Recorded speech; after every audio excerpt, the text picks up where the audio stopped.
Give me 13 minutes. You'll know why an entire city went dark.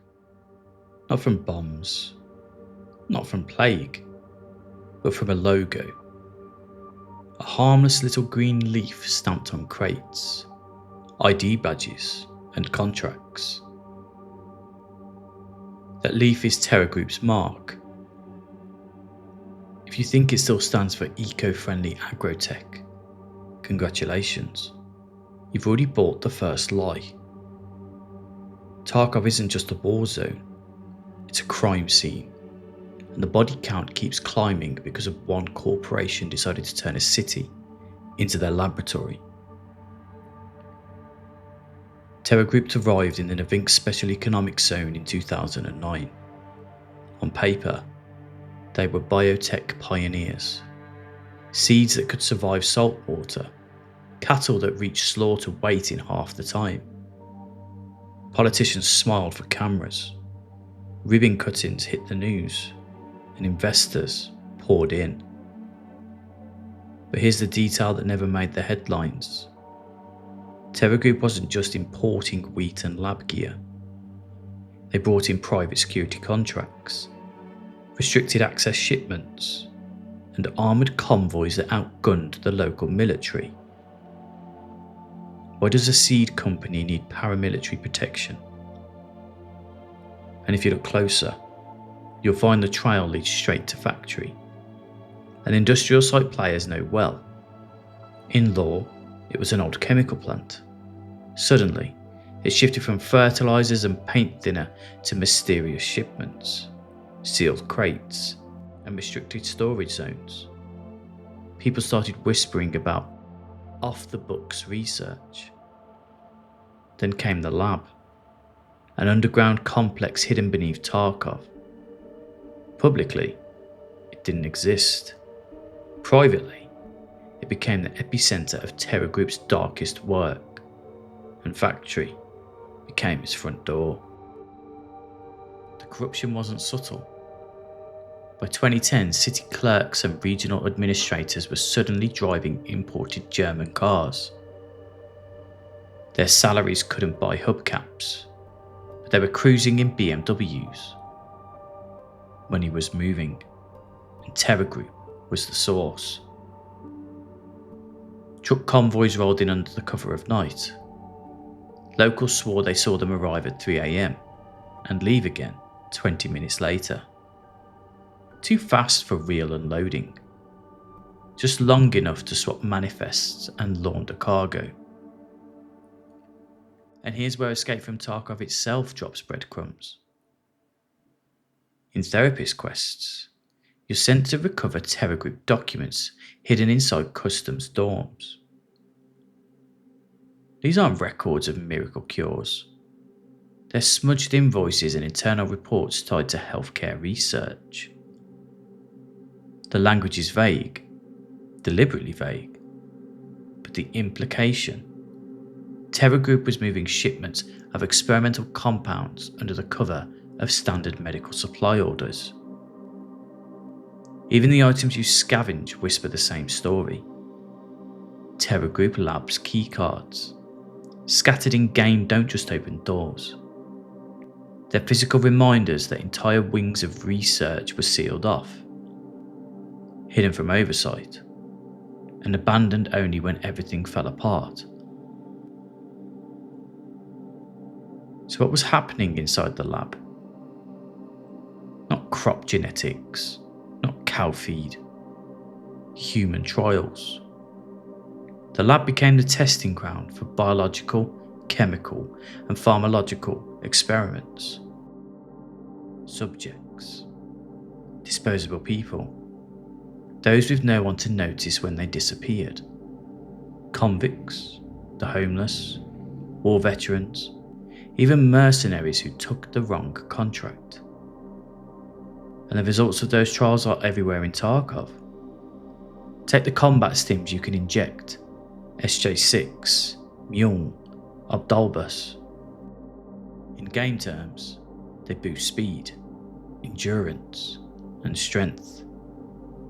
But their flavour text, they warn of risks, cardiac arrests, psychosis, or organ damage. These aren't stable products. They're leftovers from experiments cut short. Think about that next time you stab one into your arm during a raid. You're using the very prototypes TerraGroup tested on their human subjects. If you die from overuse in game, that's not just a mechanic, that's law. It's a reminder of what those compounds really were. Weapons disguised as medicine. But TerraGroup had a problem. Governments ask questions. Inspectors want access.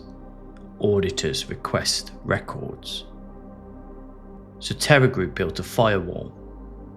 USEC. Officially, USEC was a private military contractor hired for site security. Unofficially, they were the cleaners. They removed unwanted witnesses, silenced whistleblowers, and intimidated anyone who poked too close. The Kremlin saw what was happening, and they responded with Bear, a rival PMC loyal to Russian state interests. Their job wasn't to shut down TerraGroup entirely, but to counterbalance USEC and claw back whatever evidence they could find.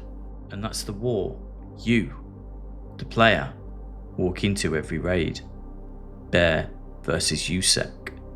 Corporate muscle versus state-sponsored enforcers. Every firefight isn't just random violence. It's fallout from a boardroom war. A proxy conflict where bullets are cheaper than lawsuits. Eventually, the house of cards collapsed. Whether it was a whistleblower or an intelligence leak, the Russian government finally had proof that something far worse than agriculture was happening in Tarkov. In response, military forces moved fast. Within 48 hours, the city was in lockdown.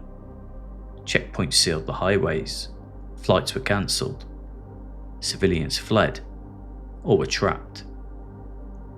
Inside, TerraGroup scrambled. They deleted records, burned paperwork, and evacuated high-value staff. But wiping years of illegal research isn't as simple as pressing delete.